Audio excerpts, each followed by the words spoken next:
some of the problems of smoking pot. Yeah, it came for a good class.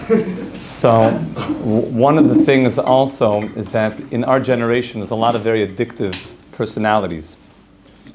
And people use things as like a crutch and a way to just cope with things.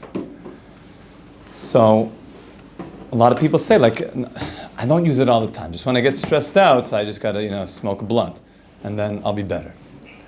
So what do you say about that, Rabbi? Like, what's wrong with that? It helps me. So the response to that person is, life has challenges. Hashem will continue to throw things in our way in order for us to show up to life, in order for us to rise to the challenge of life.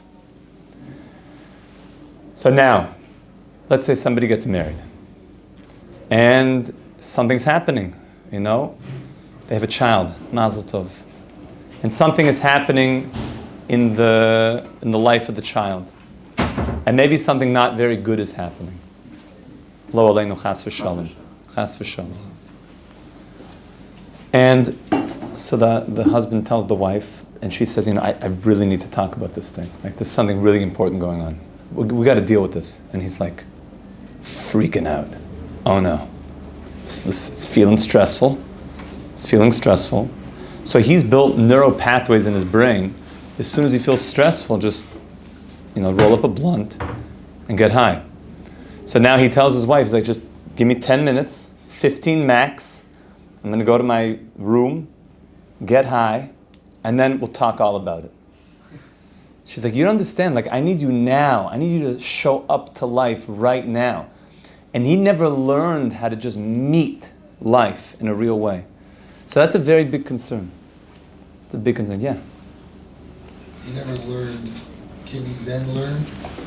I believe so. I believe in the power of the human being, that he can learn. Meaning that the guy was just a pothead his whole life. Yeah. There's neuroplasticity. You can reshift brain pathways. Speak to the quantum physicists. You need to change your habits, no? Yeah, you got to change your habits, but it's hard. It's hard, especially the longer it went on for. And more with the necessity. If you lose an arm, for example, the most good arm, you will never imagine you will be good, playing tennis with a bad arm. It takes time. It takes time, but you can do amazing things. The human being is so powerful, is so amazing. It's not a walk in the park. Especially if a person, his whole life had that response. I mean, that was my stress, smoke. Stress, drink. Oy vey, alcoholics, drink. You know how hard it is to get off drinking? 12 steps. 12 steps is a godly program. It's a godly program.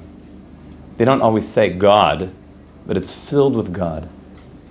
It's that there's I can't do this myself. I need to go to a higher place. I need a higher power to help me. What are you talking about? That's God. God will help you.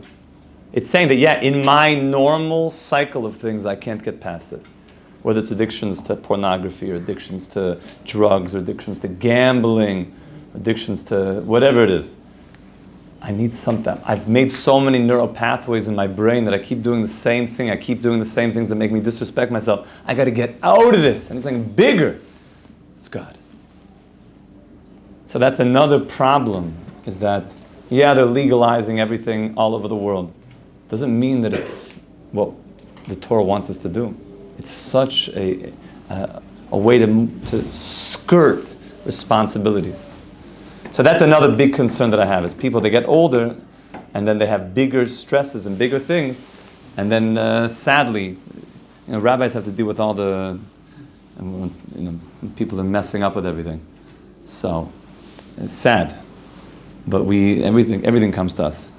So it's sad when you see people that their only coping mechanism was to smoke or drink, and coping No, it's okay. It's okay. My Spanish should be better. I wish my Spanish was better. How do you say it in Spanish? Lidiar. To deal with it. To deal with it. So, lidiar? Lidiar. Sholidio tu lidias. Lidiar. Yes, very good. Is it good? Yeah. Oh, thank you. So, I wish people could rise to the occasion, but sadly they've built so many years of just dealing with problems or overeating. That's another word, eating disorders. I'm stressed, Ben and Jerry's.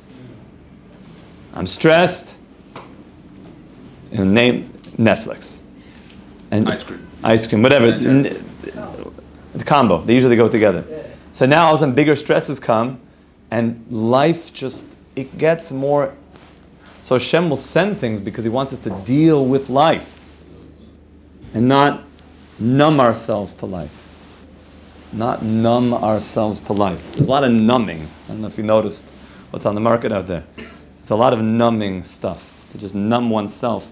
Whereas God says, be alive. Be very alive. Deal with life in a very alive way. Be vital and alive.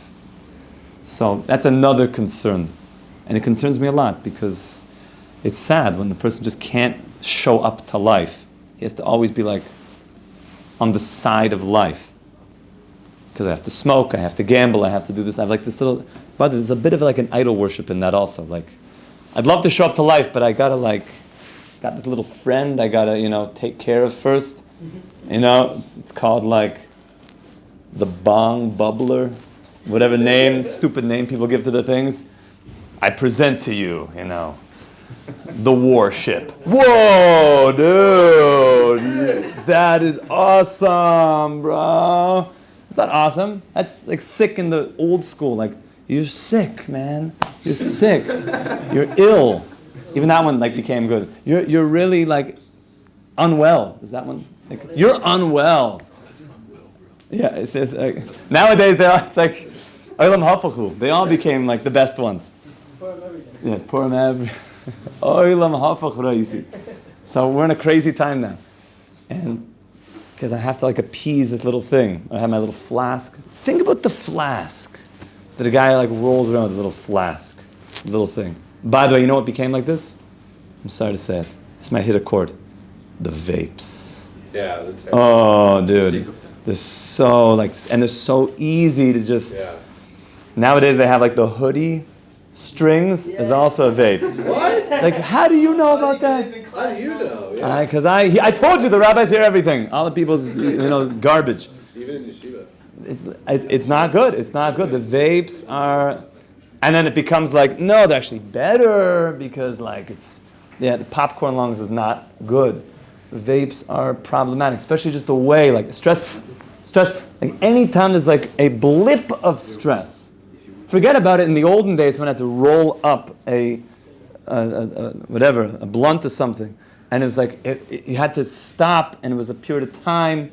It's every second. And it's becoming normalized by society. So nobody's dealing with their problems. Nobody's dealing with stress. Even if you are stressed and you're trying to handle life and take care of it, and you're doing just good, but it's hard. And maybe before sleep you want to smoke, like you say, not a blunt, but just escape for 5 minutes from the world. Is that bad? Not because of smoke. Maybe you are looking for meditation, but you find it in smoking or you find it in Netflix. Just escape for 1 hour, I don't know. So Are you allowed to take any break from the world? Exactly, are you allowed to just chill out your mind? So there's a big difference of chilling out. I'm confused. Yeah. This might seem crazy to you guys. You're never allowed to leave God. Ever. I don't mean you can't leave God like you can't relax with God. Okay? You'll always have the following situation that comes up, usually after a vacation in yeshiva. Let's call him, give me a good, yeshiva guy name. Mordechai. Morty. So we got Morty. Morty's the real, he's on a good trajectory. And let's have not the best trajectory guy. Give me a name here. Bennett. No way. Bennett's mamish going all the way up. I need you. God is with you, bro. So, give me one more name. Let's go. Ronnie? Fine, Ronnie. Ronnie's not exactly going in the right. Okay. Chetzi. So, what do they do for break? They both go to the beach somewhere, and they both have the exact amount of time on the beach, the exact amount of time in the Airbnb, the exact amount of time. They both went to davening, they both went to minyan, they both put on tefillin, and all of a sudden, first day of yeshiva comes back, and Mordechai is on fire. He's on fire. And Ronnie is like falling asleep, dozing off, ditching, itching just to get back to the beach. What happened? Why is Morty totally rested and he's feeling great, and Ronnie is struggling? Ronnie went to mixed beach. So that, not a bad answer. So where? It's a mixed beach. It's Ronnie went to the mixed beach. Yeah. So He went away from God. So, remember, they both learned the same amount. They both went to prayer. They both had the same amount of beach time. Because the way that start with Morty, the way that Morty went to the beach is he said, I know that I need some time to relax. So God, I want to go to the beach with you. I want to take you to the beach with me. You're with me, and I'm going to relax on the beach with you, God. When Ronnie went to the beach, you know what he said? He said, God, I had a lot of time with you, if you know what I'm saying. Like, I've been plugging away with the books and learning a lot, and Taisus is hard, and I kind of just need to have a clean break from you, and I'm just going to do my beach thing. I might show up to, minyan and tefillin, but I just need you out of my head. So what happened? Ronnie said, I want to leave you, God. So he never really, he went off. Whereas Morty said, I'm not leaving you, God. I just need to bring you to the beach with me. I know that I need beach time. I know that I need, to go out for a beer and just relax with God. That's a big difference. The problem when you get into certain substances is it's usually a departure, a very quick departure from God. I need to leave reality. I'm not facing reality. I want to really leave it. Part of facing reality is you become very alive. Yes, Dennis. Why is going to the beach with God and drinking a beer okay, but going to the beach with God and taking a bull rip not okay? So, generally, smoking weed pulls a person very, very high, very, very fast. He didn't really earn that experience. It was just quick. So he glimpses something, but it's not really his. It wasn't something that was earned. And it generally takes him out of being in reality, like a real present in reality. And if that person, let's say, had a previous experience of seeing God, so why does he need to use that? Again, once I know that, okay, God, you're real, there's a unity consciousness, I want to now work to achieve that. I don't want to have any kind of free handouts. Also, I'm concerned, like we mentioned today, I'm concerned that a person will use that as like a crutch. Beers are also not so simple. I'm not okay with beers. I have a lot of ranting about how drinking is basically one of the worst things possible. We drink very measuredly, in a very, very measured way. People think, oh, but don't you guys drink Kiddush? Yeah, 1 cup. Okay, go on. But no, but isn't the drinking like Shabbos? Maybe this much. You know how long a bottle of whiskey lasts in my house? From Pesach to Pesach. I mean, we only get it after Pesach. But it's always a joke. People bring nice bottles to the house for Purim. So I'm like, what are you thinking? We're about to get rid of it. It's Pesach. Yeah. They're like, no, we were thinking you put the bottle down and you expect to be able to see through it, in a short period of time thereafter. And I say, no, that's not how it goes. 15 minutes gone. It lasts a year. We don't like to sell chametz in our house, so these things could last years, because after the fish, before the fleishiks, you have this much. Something nice, Macallan 50, whatever you got. Something nice. L'chavot Shabbos Kodesh. It's got to be something nice. Something nice, L'chavot Shabbos Kodesh. But anything more than that? Are you crazy? What are you thinking? What are you thinking? It's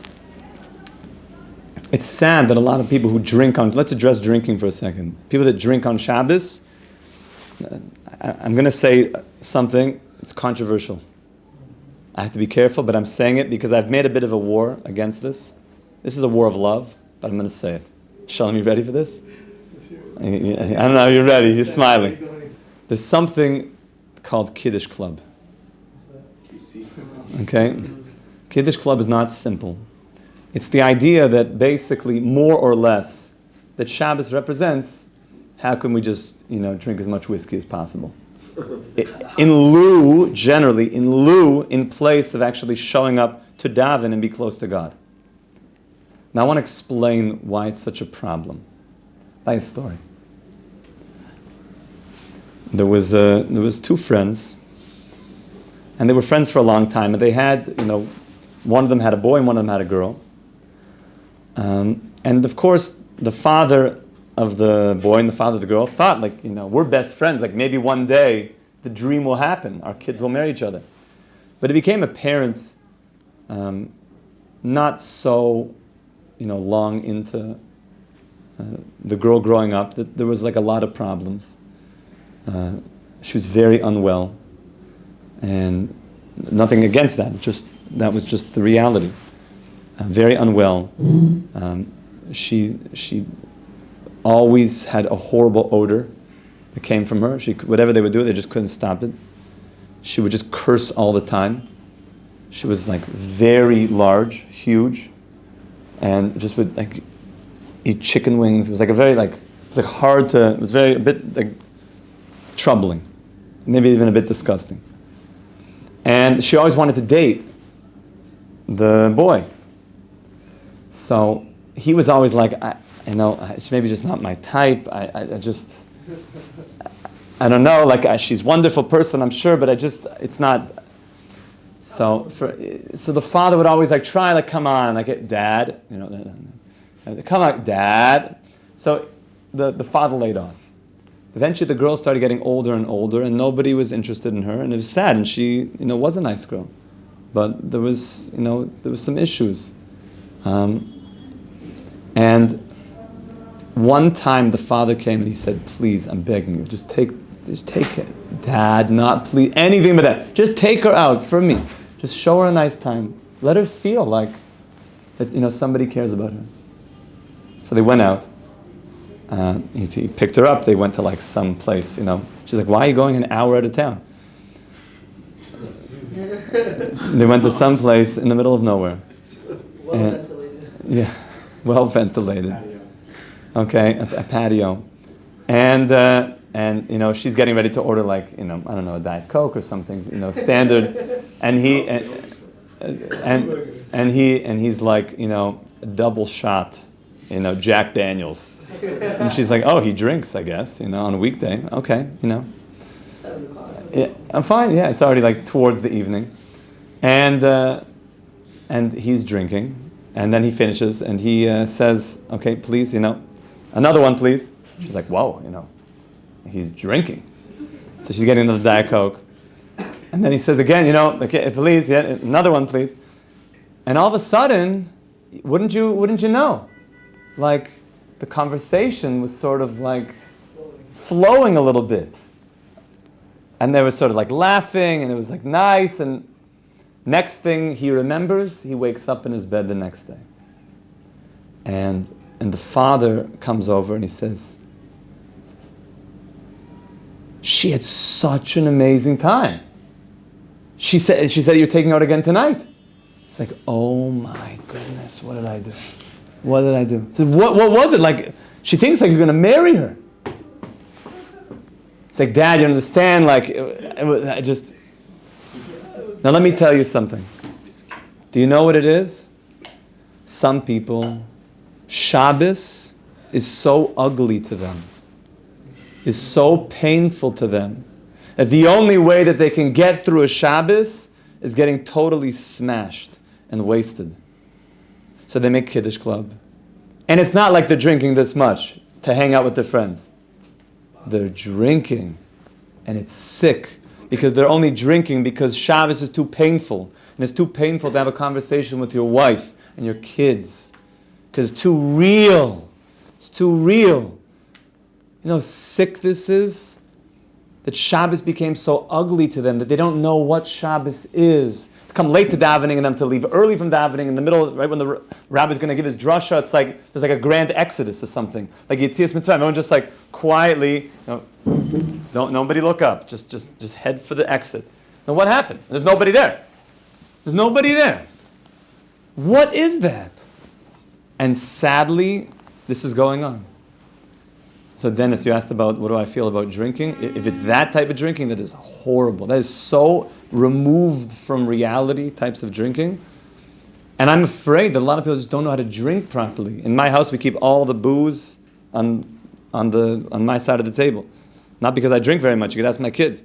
This much. Because people, you put something in the middle of the table. This much? What's that? Do you smoke this much? This much usually goes to this much. What if it doesn't? What if it's backwards? You were smoking, you were drinking. You were saying to cut down. You're just... If a person's cutting down, then that's a whole. It's a process, right? He's in like a medical detox situation. So he needs to cut down and wean it out. Yeah. Would you bring God with you to do an Avera? So there's a big problem because you can't say, God, like all of a sudden you get a pop-up on your thing, wild club party in Telly tonight. Ecstasy will be served. Hashem Yirachem. Well, good thing tomorrow's Yom Kippur, so I got a free day to just do what I need to do. You're not allowed to do that. You know why? You're saying, God, I'm coming with you. You know why it's a problem? Because it's something the Gemara calls echta v'ashuv. I'll do an avera, and then I'll do tshuva. So how do I do tshuva? How do I use the power of tshuva when the thing that brought me to the avera was that I said that I was going to do tshuva from this? Meaning the way that I allowed the sin to happen was through tshuva. It's hypocrisy. So it's hypocrisy. The way that we say it is ein kategor nase sanegor, ein sanegor nase kategor. You can't have the prosecutor all of a sudden become the defense attorney.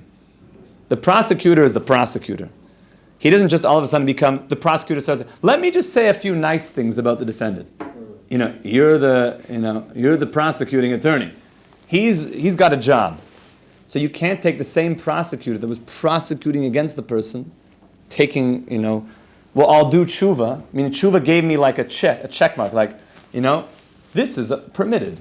This meets current guidelines, no problem. And then to use tshuva to help you afterwards, so it's very, very problematic. But isn't Hashem anyways going with you? Either if you do it or So not? that is the secret of tshuva out of love, which is a much longer discussion, which is after somebody did something he shouldn't have done. This is very deep stuff. Even though he knew it was not that. Even there, He couldn't control it. even there, it's very hard to do tshuva out of love.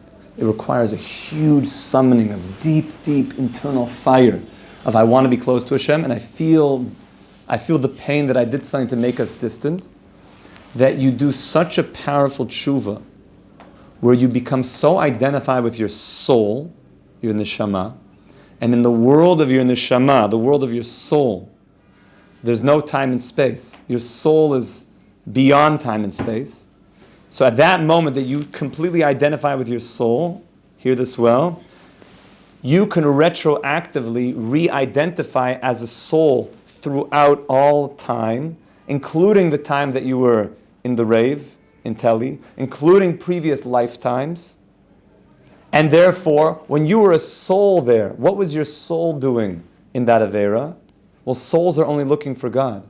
So it must be that you were looking for God there. And that's called tshuva out of love. And elevate every single thing that ever happened to you through tshuva out of love, and you can turn into a mitzvah. But you can't go into it and say, I'm going to do all these averas, because then I'm going to do a lot of tshuva out of love. There was a very evil person named Shabbatai Tzvi Yimach Shemo who did that. The most evil of evil is that type of people, that they give a stempel, that they want to say that, oh, you can just like do sins and we'll fix it later. That's considered the worst, most anti-Torah thing in the world. But if something happened in the past, know that you could fix everything, my friends. We should be Zayach HaMamish to do tshuva out of love. Amen. A wonderful day, my friends. Kol Tov.